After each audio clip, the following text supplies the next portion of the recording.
It's fair to say that there is a lot of meat on the rugby league bone today to sink our teeth into. What a 24-hour news cycle from the moment we go off air yesterday. The only thing missing from yesterday, Graham Annesley's Monday review. Case closed. Exactly. Graham is... Boy, we had some work. We could have used Graham yesterday. We could have. Yeah. But his Monday address probably would have been interrupted by the Dylan Brown news. So it's all happening here, and hence, if I could steal a line from Matty White's show between 9 and 12, we have a big show today, which includes David Riccio, the wannabe nudist, coming on the program, Sam Phillips from Sportsbet, Brian Sini, NRL physio, a whole bunch of questions to ask Brian today. Shifting surfaces, ACL injuries, collarbone injuries in the case of Tyrone Munro. How does that keep happening? We will have Steve Mitchell from the Titans. You've seen those remarkable photos. Flood waters. Underwater. Up to the crossbar. Yeah, That's, underwater. So that's above Tino Fasuamaleoi's head. Yep. Yeah, wow. We also have Lee Hadji-Pentelis and Jordan Courtney Perkins coming on from the Sydney FC. So, Brandy, let's go straight to the elephant in the room, Dylan Brown reaction. What's yours? Not surprised. Not surprised. When you got a deal like that on the table, and look, we had some text messages yesterday that said, I wonder if Dylan Brown got in touch with his manager at half-time and said, Yes. do the deal. Now, I thought it was strange. You know Christian Tuipulotu, when he scored his 3 tries, and he was going like that? Well, because you can't use phones in the sheds at half-time, I wondered why Dylan Brown walking off at half-time was going like that. Yeah. Code. It's fake news. That's not right. That's not right. News. Take the deal. Now, you're having fun with that. Yeah. You know what? I think there's truth in it. No, I really do. I reckon the first conversation Dylan Brown has after Sunday is, wasn't. We're not going to start this season well. If I don't take that deal now, come 6 weeks, Mitch Moses isn't back until round 7 or round 8. Can we get that now? My price might be $1 million instead of 1.3. So can you blame anyone for thinking that? No, I don't think so. No, and can you blame him for taking the deal? Okay, no. Okay, and I said that it's great. It's a great thing for the game that young men can earn that sort of money. It's $25,000 a week for 10 years. For 10 years, $25,000 a week for 10 years. That's what it is. Just every week, it just keeps coming. Hang on, can be more than that, and will be more than that. Probably. Will be more than that as the salary cap goes up. There is a ratchet clause. I think 1.4 is it's capped at 1.4. So if the salary cap got increased, the percentage... He can't go any higher than 1.4. He can't go any higher than 1.4 a season. Yep. But in the life of a 10-year contract, it will get to 1.4, so he's going to be earning more. Do you think that Newcastle... Is there any... Dylan wouldn't want any clauses in this contract, would he? No. No, he wouldn't want... No. Or do you think Newcastle put any clauses in their favour? Let's say after 5 years...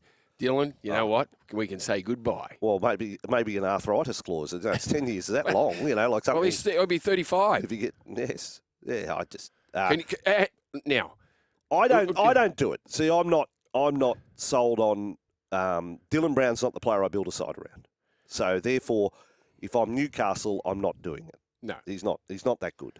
He's good, but he's not that good to build a side around. And the imbalance of the salary cap when you've already got Kalen Ponga there, and I assume you have every intention of keeping him for his career. I don't know how it works. You've got players 1 and 2 now, the 2 highest earning players, or equal. Dylan Brown around Cameron Munster, Nathan Cleary. I've got no problem, and I can understand why the Knights want a player like Dylan Brown. But if you're even questioning it, like I am, I'm going, oh. I know Dylan Brown. I like him. I think he's a good player, but there's a but at the end of it, isn't there? There's a big but. I like big buts. Could anyone confidently say that's a fantastic deal? No. Newcastle have done a great job in getting Dylan Brown. Well, I agree let's be fair to him. Nathan Cleary's the only one. He's the only one in the comp. So if Dylan Brown, on the Dylan Brown scale of 1.3 over 10, what is Nathan Cleary worth? It's double, isn't it? It's double. Probably. General play kicking, goal kicker, 4-time premiership winner. Yeah. Double. Papua New Guinea have to come up with double. Well, they get double. Anyway, that's so Parramatta find themselves in a situation now where Ethan Sanders left and went to the Canberra Raiders. Yep. Blaze Talangi left because Dylan Brown, Mitch Moses, gone. Now Dylan Brown's gone. Jason Rolls has walked into a club that played a grand final 2 years ago and it's a rebuilding. It's a rebuilding of the club that he's facing. Matt Rogers, did you hear him last night on Sports Day I here did, on SEN? But can we play him? Yes, we can. His thoughts on how Jason Riles would be feeling when the news landed. Headline had bombshell. I don't think it's a bombshell because we were expecting it. So that's not a bombshell, but this is what Matt Rogers had to say. How do you get a 10-year deal when you haven't proven yourself to be able to steer a ship or steer the ship, as in like at Parramatta? It does reek of desperation from Newcastle in my eyes. Sully's gone there to fix the salary cap. He's paying it's a 10-year richest deal ever. Yeah. And they're trying to move players on. Yep. They moved Sofidi on. They're trying to move Brayley on. Yep. And they're just going to throw themselves back into the same position if this doesn't work. It boggles the mind. It does. He went on to say that Jason Riles would be filthy. Gutted. There were fans, and go for it, on the text line. Your opinion, like straight away, there are Parramatta fans, and I'm not about to say I don't understand what you're saying. There are Parramatta fans out there say, let him go now. Like, but that's how you feel. That's how you feel, whether that's the rebound or whatever. Let him go now. They're like that. Surely there's, I can understand that initial reaction from a fan. Yeah. And the anger and you've used this up. But again, his manager got those clauses in there. Get angry. Get angry with the management at Parramatta for allowing Dylan Brown to sign an 8-year deal, but 2 years into it, see you boys. I'm out of here if I don't like it. Okay, NRL 360 last night. Phil Rothfield got in a bit of argy-bargy. He was saying, look, no more. Parramatta, no more options. No more options are to be written into contracts. Now, you are part of the Penrith board or retention committee or whatever. Are there cases where you have to have options? Well, you tell me, how many Penrith players would have an option of sorts in their contract? To get out of a contract? Well, an option. There can be mutual. It can be none. Because there would be clubs that have options in clubs' favour, options in players' favour, mutual agreement, all those sorts of things. I can understand if you're a club and you're trying to rebuild and you're trying to work your way up from the bottom end of the table. I can understand you want that player at your club, and if you think you have to offer them something else that others aren't, I can sort of understand that. But this example is just showing that you don't give options to players. Well, Tigers are giving Jerome Luai. Jerome Luai can be gone after 2 years if he's 5 years. Yeah, there are options in Jerome Luai's contract at the Tigers. Yeah, so I've read. Hold the phone, Tigers. Have you say, as I said, meat on the bone today. What's the short list of 10-year players in the NRL? And is Dylan Brown one of them? Or are there any players worthy of 10 years? You let us know.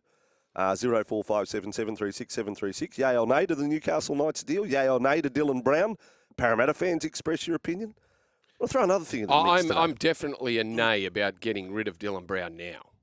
I'm a no way. Under no circumstances do you part company with Dylan Brown. I can understand the anger, but you don't. You keep your best player. You give yourself the best chance to win football games this year. Yeah. Well, he'll want to lead them to a victory this Sunday against the Tigers. I live in the real world, Brandy, and he will want to win and play a big game this Sunday against moderate opposition with respect to the Tigers. Yep. He will want to play well because what might not be a blast furnace of pressure right now the will pressure be is revved off. up. Yep. Like the deal's done, so he's on his way. Yeah. But if Brown plays poorly over a period of weeks and Parramatta are 0-4 or 1-4 or something like that, well, let's have this conversation in a month. See what people are saying. Good text message here. Tabman64 says, Para beware, glad Penrith didn't sack every player who signed elsewhere. If they did, no 4 premierships. That's true, Tabman. Well, that is true. Well, that's right. Yeah, right. Yeah. Well, everyone signed 12 months. Well, of course, yes. No, that's a very strong point. That's a very good text. We've got a very smart audience. Okay, let's go to the biggest story. Dylan Brown, the mega deal. Yep. What? It is the biggest story. It is the biggest story, boys. And it's, you know what? And the last thing you want to do is rain on someone's parade when they've just achieved such an extraordinary contract of 10 years for $13 million. But I'm really struggling to find, a lead commentator, coach, teammate, player that understands why Newcastle have gone this deep. This deep. Like, it's the richest deal in the game's history. And for that, I just think there's just so many question marks over it. And you know what, guys? I don't want to be too critical, but even in Dylan Brown's personal statement on Instagram, social media, he actually declares, I've made this decision for my family. He hasn't made it because I can't wait to go and win a comp with Newcastle and their roster's sensational, and you know I love the setup of the club and the administration. It's because I've got to look after my family. Yep. Someone was willing to offer me $13 million and a 10-year deal at $25,000 a week for the next decade, and I can't say no. Can't knock that back. Yep. Can't knock that back. Mm-hmm. It's the deal that you can't refuse. That's what the deal is. Now, we're on to conspiracies, David. Brandy and I opened the show and said people will have the perception, and Brandy's line at the top of the show, that as Dylan Brown walked off at half-time the other day at 46-6, he was doing the Kristen Tuapolotto to a camera, and that was code to his manager, ring Newcastle now. Take the deal. Take it. We're in the deep doo-doo here, and it's not about to get better. But now the serious side of that, was this always going to happen on the Monday after round one, do you think? Or did it get expedited because of Parramatta's poor start of the year? Dylan Brown has said, geez, Mitchell Moses out for 6 weeks. Mm-hmm. Now, what if we're 1-5 or something like that? Does that is offer it still on the table? Did he get nervous? Yeah. Take it now. Oh, fellas, yeah, I totally hear what you're saying, and I get where you're coming from. But fellas, there were phone calls coming through last week that the deal was done. It was just a matter of trying to get confirmation out of both parties, and that wasn't forthcoming, so it was hard to stand up. So I feel like this one was done for a while ago, and even to the point of which I attended Jason Rolls' first press conference, but final of the week as far as first one going into his first game last week out at Kellyville. And even he, you know, in hindsight now, he said, we've done everything we can. We can't do any more, and we're content. That was what the feeling I felt, that the Eels were content with going to the contract that they had with him, which is just sits at around the $1 million mark, and that they could do no more. I feel as though this one was pretty much done last week, guys, but the timing of which I think it has merit. I think it has merit to, you know, announcing it off the back of that poor performance, just to basically clear the air and say this is a done deal. Yep. Let's all move on. Yeah.